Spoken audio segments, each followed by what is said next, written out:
క్రియాయోగము, దాని పుట్టుపూర్వోత్తరాలు అన్న అంశం పైన ఈరోజు కొన్ని విషయాలు సాధకులకు తెలియచేయాలనుకుంటున్నాను. ఈ మధ్యకాలంలో ఈ క్రియాయోగము అన్నది చాలా ప్రాచుర్యంలోకి వచ్చింది, ప్రజాదరణలో కూడా ఉంది. కానీ ఈ యోగ సాహిత్యపరంగా ప్రజలలో చాలా అనుమానాలు ఉన్నాయి. ఈ క్రియాయోగము, కర్మయోగము, తదితర యోగాలన్నీ ఉన్నప్పుడు ఈ యోగం యొక్క ప్రాధాన్యత ఏంటి, దీని ప్రాచుర్యత ఏంటి, ఇప్పుడు ఎందుకు ఇది ప్రాచుర్యంలోకి వచ్చింది అన్న విషయాలు, దాని చరిత్ర, పుట్టుపూర్వతాల గురించి కొన్ని విషయాలు మీకు చెప్తాను. యోగం అన్నది ఒక ప్రాచీనమైనటువంటి జ్ఞాన విజ్ఞాన సహితమైనటువంటి విద్య. చాలా ప్రాచీనమైంది, ఆది కాలంకు సంబంధించింది. అది ఏదంటే కల్ప ప్రారంభం నుంచి ఉందన్నమాట. ఇది కల్పం అంటే ఇప్పుడు కల్పం యొక్క కాలం వచ్చేసి 432 కోట్ల సంవత్సరాలు. అందులో ఇప్పటికీ 200 కోట్ల సంవత్సరాలు అయిపోయింది. అంటే పృథ్వీ పైన ఈ సృష్టి ప్రారంభమై 200 కోట్ల సంవత్సరాలు అయింది. కాబట్టి అంతకుముందు దాని చరిత్ర ఏదో మనకి అంత ఆధారాలు, గ్రంథాలు కూడా లేవు. కాబట్టి క్రియాయోగాన్ని గురించి రిటర్న్గా మనకు గ్రంథాలు కానీ పుస్తకాలు కానీ సృష్టి ఆరంభంలో లేవు. జ్ఞానమేమో ఉంది, కానీ ఈ జ్ఞానం కేవలము ఋషులలో మహామహా దేవత వర్గానికి మాత్రమే తెలుసు. అది ఓరల్ ట్రాన్స్మిషన్, అంటే ఒకరొకరు చెప్పుకుంటూ ఇతరులకు ప్రచారమైందే కానీ గ్రంథస్థము, గ్రంథరూపం దాల్చలేదు. అంటే శ్రీకృష్ణుడు మనకు గీతలో చెప్తాడు, అనాదిలో ఎప్పుడో శ్రీకృష్ణుడు ఈ యోగ రహస్యాన్ని గురించి సూర్యుడికి చెప్పాడట. తను సూర్యునికి చెప్పినట్లు గీతలో కృష్ణుడు అర్జునుడికి చెప్తాడు. దీన్ని బట్టి మనం తెలుసుకోవచ్చు ఈ క్రియాయోగం అన్నది ఎంత ప్రాచీనమైందో. మొట్టమొదడు ఈ పరమాత్ముడు ఈ యోగ రహస్యాన్ని బయట పెట్టిన తర్వాతనే, బోధించిన తర్వాతనే ఇది ప్రజలలో కానీ సమాజంలో కానీ ఋషులకు కానీ వ్యాప్తి చెందింది. అంతకుముందు దీనికి ప్రచారం లేదు, ఎందుకంటే గ్రంథాలు కూడా లేవు కాబట్టి మొట్టమొదలు ఈ క్రియాయోగ రహస్యాన్ని పరమాత్ముడు అశ్వతుడు అనేటువంటి మహర్షి, చాలా ప్రాచీన కాలమైనటువంటి ఋషి, ఆ ఋషికి పరమాత్ముడు ఈ క్రియాయోగము అనేటువంటి రహస్య విద్యను బోధించాడు. తర్వాత ఆ అశ్వతుడు తిరిగి ఆ విద్యను ఒక మునికి, మనువు అనేటువంటి మహా వ్యక్తికి బోధించాడు. మనువు శివుని యొక్క అంశ. మనువు తిరిగి ఈ విద్యను ఇక్ష్వాకు మహారాజు అనేటువంటి కాలంలో సూర్యవంశీకుడు ఇక్ష్వాకు మహారాజు, ఆ ఇక్ష్వాకు మహారాజుకు బోధించాడు. ఈ విధంగా అది ప్రచారం అవుతూ వచ్చిందనమాట. ఆదిలో ఈ యోగం కేవలం ఒక రాజులకు మాత్రమే పరిమితం అయి ఉంది. అంతకుముందు ఇక్ష్వాకు కాలం అంటే రాముని కాలం, రాముడు ఇక్ష్వాకు వంశానికి చెందినవాడే. ఈ రాముని కూడాను ఈ యోగ రహస్యము వశిష్ఠ మహర్షి బోధిస్తాడు త్రేతాయుగంలో. ద్వాపరయుగంలో ఈ రహస్య విద్యను శ్రీకృష్ణుడు అర్జునుడికి చెప్తాడు. కాబట్టి రాముడు వచ్చేసి లక్ష్మణుడికి చెప్తాడు, కృష్ణుడు వచ్చేసి అర్జునుడికి చెప్తాడు. ఇట్లా యుగానికి కొద్దిమంది ఈ యొక్క యోగ పరిచయం అయింది, ఈ క్రియాయోగ రహస్యం ఏంటి అని. తర్వాత ఇట్లా వస్తూ తర్వాత కాలంలో ఇది రాజర్షులకు లభించింది. రాజర్షులు అంటే రాజతత్వము, ఋషితత్వం ఉన్నవాళ్ళు రాజర్షులు. ఈ యోగ రహస్యాన్ని, ఈ విద్యను తర్వాత ఈ రాజర్షులు సంపాదించారు, ఈ రాజర్షులు తెలుసుకున్నారు. ఈ రాజర్షుల నుంచి తర్వాత తిరిగి ఈ యోగము రాజులకు ప్రాప్తించింది. రాజులు ఈ రహస్య విద్య నేర్చుకున్నారు. ఇది చాలా రహస్య విద్య, ఎందుకంటే రిటర్న్గా గ్రంథాలు లేవు. దీనిలో జరిగేటువంటి క్రియా విధానాలన్నీ రహస్యంగా శరీరంలో జరుగుతూ ఉంటాయి. కాబట్టి ఈ విద్య రహస్యంగానే ఉండిపోయింది. అందుకే దీన్ని రాజవిద్య, రాజగుహ్య విద్య అంటారు. క్రియాయోగం ఎట్లాంటంటే ఒక రాజవిద్య, రాజా అంటే గొప్పతనము, శ్రేష్టము, రాజు అంటే గొప్పవాడని. ఆ మాదిరిగా ఈ రాజు అనే శ్రేష్టత్వాన్ని సృష్టిస్తుంది.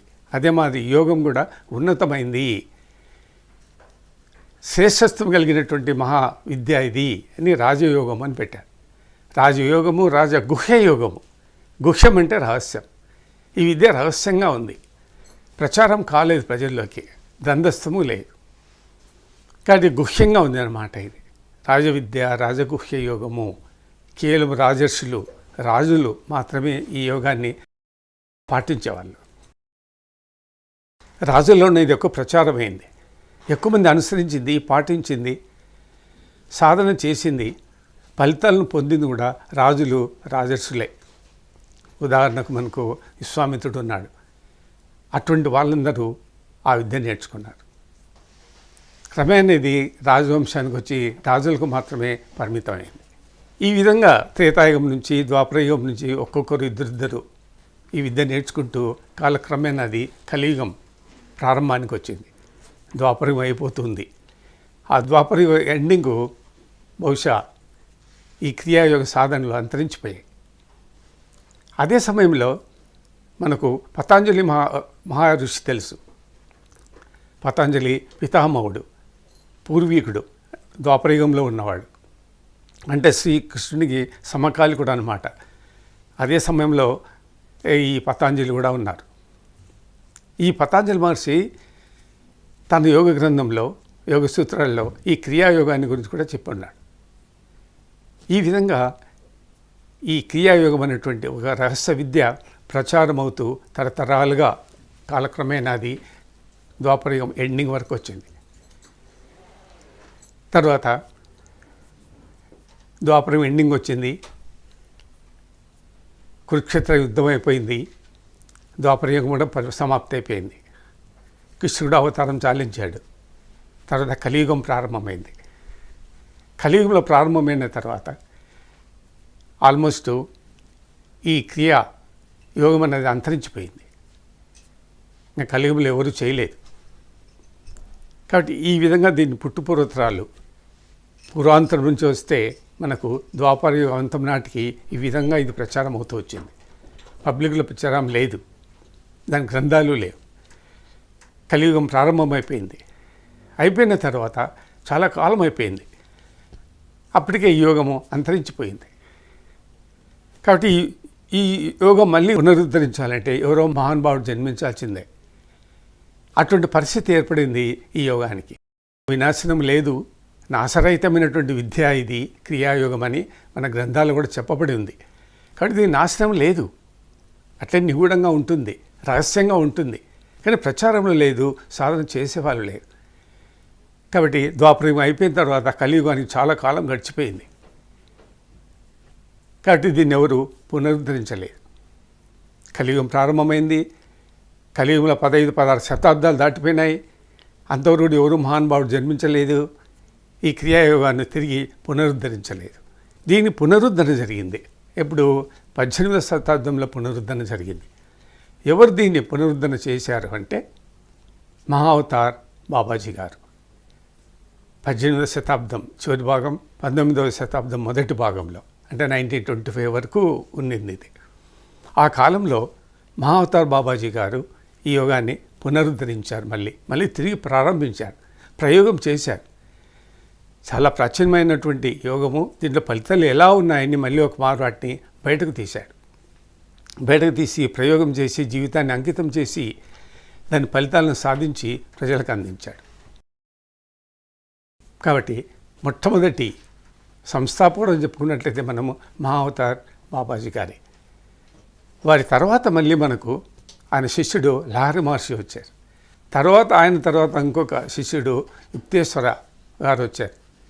తర్వాత పరమానంద యోగానంద. ఈ పరమానందతో ఈ యోగము ప్రపంచవ్యాప్తి జరిగింది. పరమానంద యోగానంద గారు యూరప్, ఇతర విదేశాలకు ప్రయాణమైపోయాడు. సుమారు 30 సంవత్సరాలు ఆయన విదేశాల్లోనే గడిపాడు. అక్కడే యోగాన్ని ప్రచారం చేశాడు, సాధన చేశాడు, అనేక ఫలితాలు పొందాడు. భారతదేశం అంతగా ప్రచారం లేదు, దీని గురించి కూడా తెలియదు ప్రజలకి. పరమహంస యోగానంద గారు ఒక గ్రంథాన్ని కూడా రాశారు, ఒక యోగి ఆత్మకథ అని. ఆ గ్రంథంలో ఈ యోగం యొక్క పుట్టుపూర్వతాల గురించి కొద్దిగా రాశాడు. ఈ యోగం ఏంటి, ఎలా వచ్చింది, ఎలా డెవలప్ అయింది, మహావతార్ బాబాజీని గురించి, తర్వాత తను ఏ విధంగా ఈ యోగాన్ని వ్యాప్తి చేశాడు యూరప్, అమెరికా కంట్రీస్లో అనేటువంటి విషయాలన్నీ ఆ గ్రంథంలో అక్కడక్కడ కొద్దిగా తెలిపాడు. ఈ గ్రంథం ద్వారా భారతదేశంలో ఈ క్రియాయోగం బాగా ప్రచారమైంది ఈ రోజు వరకు. అందుకే ఈ పుస్తకం కూడా కొద్దిగా ప్రచారంలో ఉంది.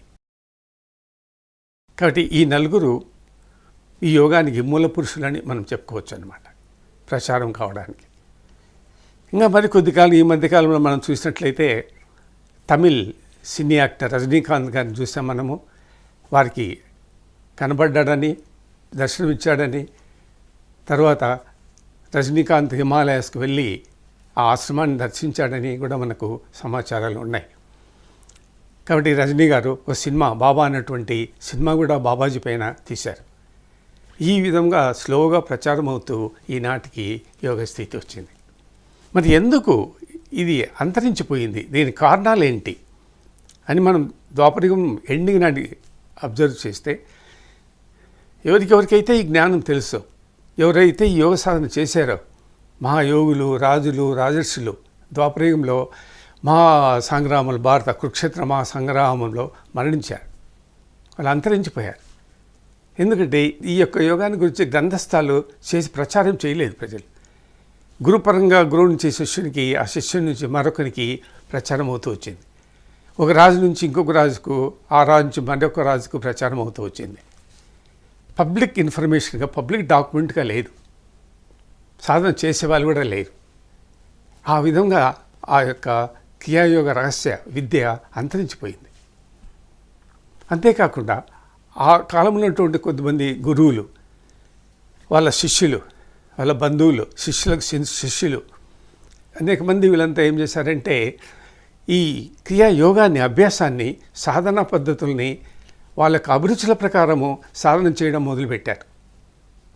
గురువులు శిష్యుల యొక్క అభిప్రాయం ఎట్లా ఉందో, అభిరుచులు ఎలా ఉన్నాయో వాళ్ళ కోరికలు అనుసరించి క్రియాయోగాన్ని రూపొందించారు. ఆ విధంగానే సాధన చేయిస్తూ వచ్చారు వాళ్ళతో. ఫలితాలు లభించలేదు, సులభతరం అయిపోయింది, కల్ముషం అయిపోయింది, దాని ఫలితాలు ప్రజలకు లభించలేదు, సాధకులకి. ఈ విధంగా దానిపై నమ్మకం తగ్గిపోతూ వచ్చింది. సాధనలు దీనికి ప్రమాణాలు ఉన్నాయి, దాని ప్రకారం చేస్తేనే మన ఫలితాలు వస్తాయని మనకు తెలుసు యోగ శాస్త్రాల ప్రకారం.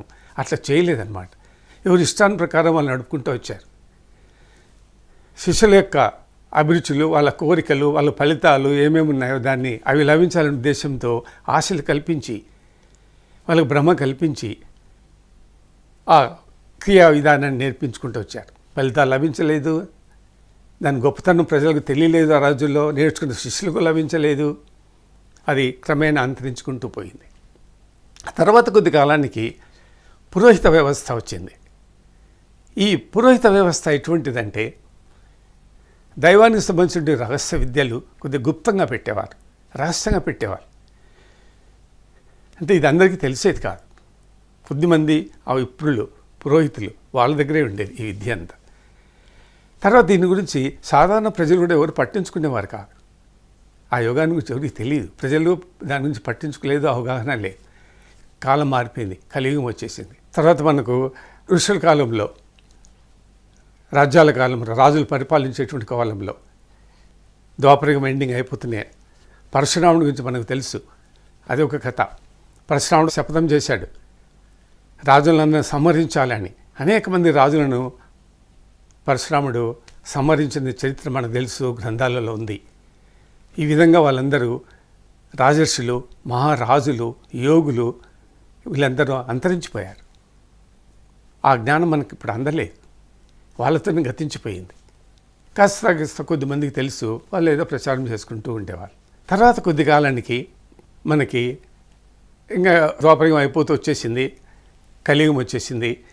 కలియుగంలో కలియుగ ధర్మాలు, లక్షణాలు మనకు తెలుసు, కలియుగ గ్రంథ పురాణం కూడా ఉంది. ఈ కలియుగంలో ధ్యానము, యోగము, తర్వాత గోపూజ, తల్లిదండ్రులు పూజించడము, కుటుంబ వ్యవస్థ, కుటుంబ పటుత్వము యజ్ఞాలు, యాగాలు, ధ్యానము, తర్వాత యోగము ఇటువంటి ప్రచారంలోకి రావు, దాని ఫలితాలు అందవు. ఎందుకంటే ఈ యుగానికి సంబంధించినవి కాదు అవి, ఎప్పుడో గత యుగాలకు సంబంధించినది. అవి ఈ కాలంలో ఎక్కువ ప్రచారంలోకి వస్తున్నాయి, ఎక్కువ మంది సాధనలు చేస్తున్నారు, కానీ దాని ఫలితాలు అంతగా లభించవు. ఏమంటే యుగధర్మం ఒకటి, కాలధర్మం ఒకటి. అటువంటి తీవ్రత, అటువంటి ఋషి కల్చరు, సాంప్రదాయం ఉన్నటువంటి వ్యక్తులు లేరు, యోగ జీవితాన్ని గడిపేటువంటి వ్యక్తులు లేరు. కాబట్టి దాని ఫలితాలు అంతగా లభించవు. సాధనలు, ప్రచారాలు, జనాకర్షణలు, జన సేకరణలు ఇవన్నీ జరుగుతూ ఉంటాయి. కానీ పూర్వకాలంలో వాళ్ళు చేసేటువంటి యోగ విద్యలు ఎలా ఉన్నాయో, దాని ఫలితాలను ఎలా పొందారో అట్లా కలియుగంలో లభించవు. ప్రధానంగా కలియుగ లక్షణం. ఇట్లా అనేక కారణాల వల్ల ఇది అంతరించిపోయింది. తర్వాత ఈ బాబాజీ గారు రావడంతో అది పునరుద్ధరణ జరిగింది. 18వ శతాబ్దం చివరన, అంటే 19వ శతాబ్దం నుంచి అది కొద్దిగా ప్రచారంలోకి వచ్చింది, అక్కడక్కడ అవగాహనలో ఉంది. ఈ మధ్యకాలంలో ఇంకా ఎక్కువ ప్రచారంలోకి వచ్చింది. పబ్లిసిటీ, సంస్థలు ఏర్పడము, ప్రచారం చేయడము, బిల్డింగులు కట్టడము, జనాలను సేకరించడము, తర్వాత ప్రాపగాండా లిటరేచర్ బుక్కులు రావడము, ఒక యోగి ఆత్మకథ అనే గ్రంథం ప్రచారంలోకి రావడము, ఈ విధంగా ఇది అభివృద్ధి చెందుకుంటూ వచ్చింది. ఈ మధ్య కాలంలో ఇంకా కొద్దిగా విపరీతంగా ప్రచారం అయింది. కానీ ఈ యోగం ఇప్పుడు అంత సాధారణ ప్రాక్టీస్లో లేదు. ఈ విధంగా దీన్ని పునరుద్ధరణ చేయడం జరిగింది. ఇప్పుడు కొద్దిగా స్లోగా మళ్ళీ పికప్ అవుతూ ఉంది. భక్తి యోగము, కర్మయోగము, జ్ఞానయోగము, ధ్యాన యోగము, విషాద యోగము, చూసారా, విశ్వరూప సందర్శన యోగము, విభూతి యోగము, అన్ని యోగము అంటారు. అంటే ఆ అధ్యాయాల కింద ఉన్నటువంటి జ్ఞానం ఏది ఉందో ఆ జ్ఞాన సాధన ద్వారా కూడా మనము మోక్షాన్ని పొందవచ్చు. కాబట్టి క్రియా విధానం యొక్క మూల ఉద్దేశ్యం, సాధించవలసిన ధ్యేయం కూడా ఏంటంటే మోక్షమే. మోక్షం పొందడమే క్రియాయోగంలోని ప్రధానమైన లక్షణం. ధ్యేయం కూడా అదే. దాని కొరకే మహావతార్ బాబాజీ గారు యోగాన్ని స్థాపించారు. ఈ మోక్షం అనేది కలియుగంలో అంతరించిపోయింది. దానిపైన ప్రజల అవగాహన లేదు. దీన్ని ఎలా పొందాలి అనేటువంటి విచారణ జరగడం లేదు. ఏదో కార్యాలు, కర్మలు, క్రియలు, శరీరాంగాలతో పనిచేసే కార్యక్రమాలు, డబ్బుతో కూడిన పనులు, విషయాలు, వ్యవహారాలు, శోభలు, అలంకరణలు, జనాకర్షణలు, జనసేకరణలో మునిగిపోయిందనమాట కలియుగంలో ఆధ్యాత్మిక వ్యవస్థ. కాబట్టి దీన్ని పునరుద్ధరించడానికి, మళ్ళీ కలియుగంలో మానవునికి మోక్ష మార్గం చూపించడానికి ఈ బాబాజీ గారు ఈ యోగాన్ని మళ్ళీ పునరుద్ధరించారు, సాధన చేశారు, పబ్లిక్లో తీసుకొని వచ్చారు, ఫలితాలు కూడా ప్రకటించారు, ఫలితాలు కూడా చూపించారు. దానికి యోగము అని పేరు. క్రియా యోగము. యోగం అంటే భగవంతుడు పొందేటువంటి సాధన. అది ఏ సాధన కావచ్చు. ఇక్కడ యోగం అంటే ముఖ్యంగా అదొక ప్రత్యేకమైన బ్రాంచ్ ఆఫ్ నాలెడ్జ్ కాబట్టి జీవాత్మ పరమాత్మలో ఐక్యం పొందేటువంటి సాధనా విధానం అన్నమాట ఇక్కడ. అందుకే దీనికి యోగము అని పేరు. కాబట్టి మనకి ఆధ్యాత్మిక కార్యక్రమాలు ఎన్నో ఉంటాయి. పూజలు, పునస్కారాలు, వ్రతాలు, దేవాలయాలు కట్టడము, ఎన్నో కార్యక్రమం మనం మత సంబంధమైనటువంటిది, దైవిక సంబంధమైనటువంటి కార్యక్రమాలు చేస్తూ ఉంటాం. దాని ద్వారానే మనకు మోక్షం లభించదు. జీవాత్మ పరమాత్మల ఐక్యం కావడమే మోక్షం. మోక్షం అంటే మరణం లేకుండా చేయడమే, జీవి మళ్ళీ పుట్టకుండా చేయడమే. ఆ జీవిని మళ్ళీ పుట్టకుండా ఎట్లా చేయాలి, లేదా పరమాత్మను ఎట్లా ఐక్యం చేయాలి అన్నటువంటి క్రియా విధానం శరీరం లోపల జరుగుతుంది, అంతరంలో జరుగుతుంది. అందుకని దీన్ని క్రియాయోగము అని పెట్టారు. యోగం అనేటువంటి పేరు క్రియాయోగము లేదు, ఇది ఒట్టి క్రియనే. క్రియాయోగము అనేటువంటి పేరు మనకు మహావతార్ బాబాజీ గారు పెట్టారు. క్రియాయోగం అని ఏ శాస్త్రంలో కానీ గ్రంథంలో కానీ లేదు. క్రియలు ఉన్నాయి, యోగంలో క్రియలు ఉంటాయి, క్రియాయోగం ఉండదు. అయినప్పటికీ ఇది కూడా ఒక దైవ సాధన కాబట్టి దాన్ని క్రియాయోగము అని నామకరణం చేశారు మహావతార్ బాబాజీ గారు. అదేనమాట క్రియాయోగం. ఆనాటికే, ద్వాపరయుగం నాటికే పతాంజలి ఈ యోగ రహస్యాలను తెలుసుకొని తన గ్రంథాల్లో రాశాడు. యోగ గ్రంథాల్లో క్రియాయోగం యొక్క ప్రాధాన్యత తెలుపుతూ, సంపూర్ణమైనటువంటి క్రియ జరగాలంటే మనము 4-5 సాధనలు చేయాలి. క్రియలు అంతరంగంగా చేయడమే కాకుండా కొన్ని బాహ్య క్రియలు కూడా ఉంటాయి, అవి కూడా చేయాలి. కాబట్టి తపస్సు, ప్రతిక్రియ యోగ సాధకుడు తపస్సున అంటే మనస్సుతో చేసేదన్నమాట. తర్వాత స్వాధ్యాయం అంటే స్వ అంటే ఆత్మ, నీ స్వస్వరూపానికి సంబంధించినటువంటి జ్ఞానం, అదే ఆత్మజ్ఞానం. ఆత్మజ్ఞానాన్ని సంపాదించాలి, అదే స్వాధ్యాయము అంటాం. ఈశ్వర పనిదానం అంటే మన ఫలితాలను ఆశించకూడదు. జనరల్లో యోగము ధ్యానం చేసేప్పుడు మన ఫలితాలను దృష్టిలో పెట్టుకొని సాధన చేస్తుంటాం. ఫలితాలు ఏవి లభించవు.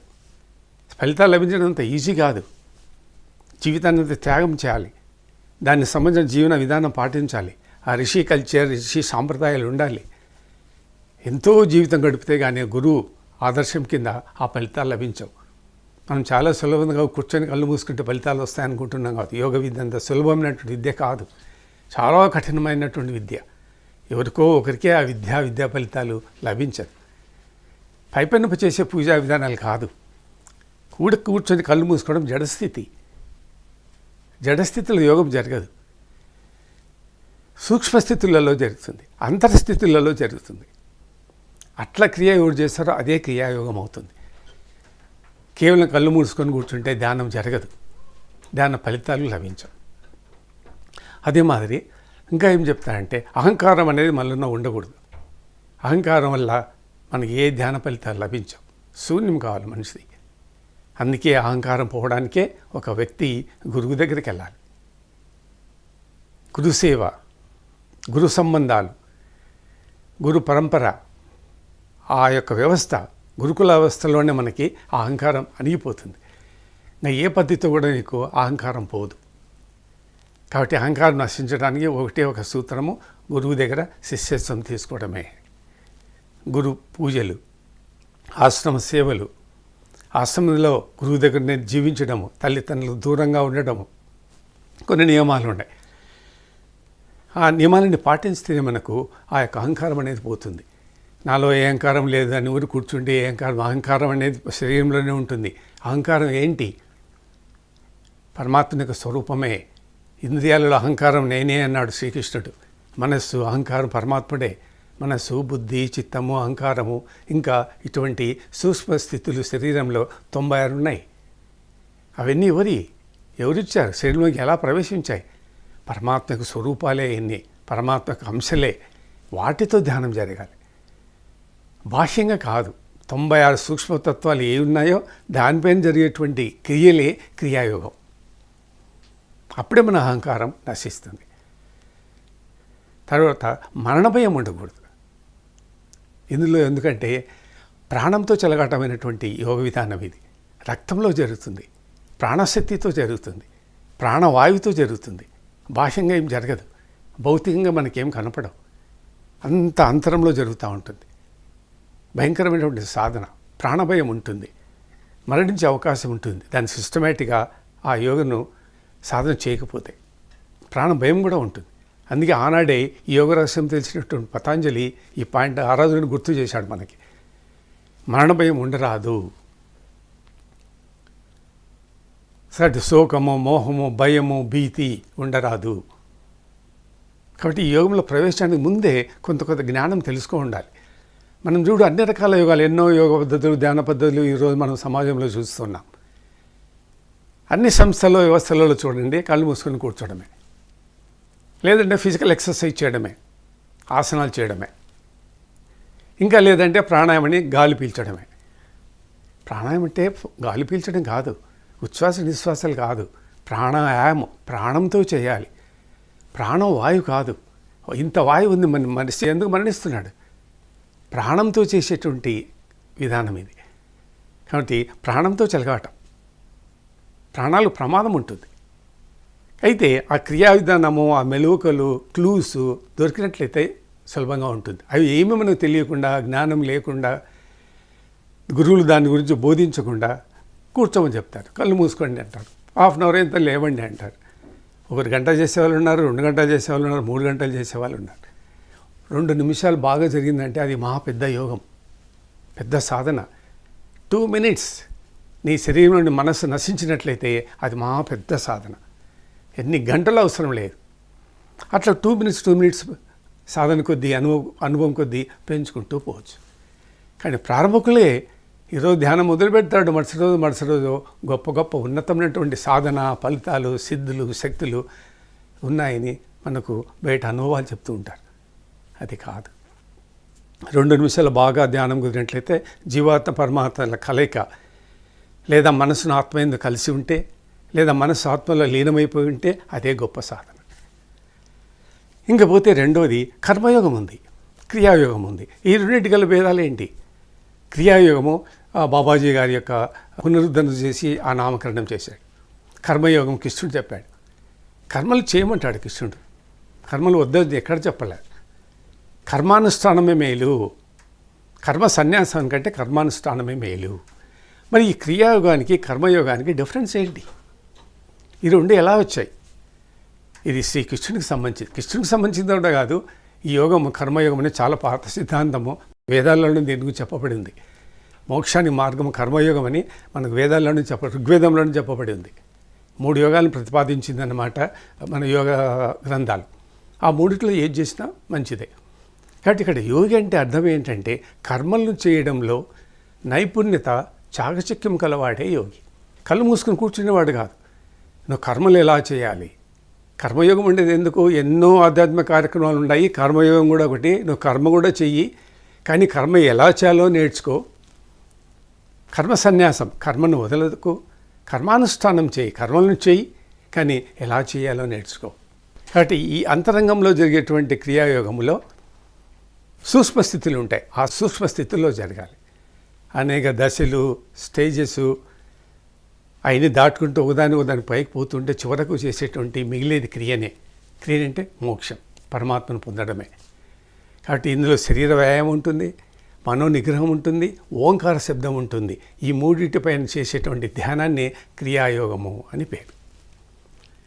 కాబట్టి ఈ విషయాలు మరికొన్ని ఇంకొక సందర్భంలో తెలుసుకుందాం. నమస్తే.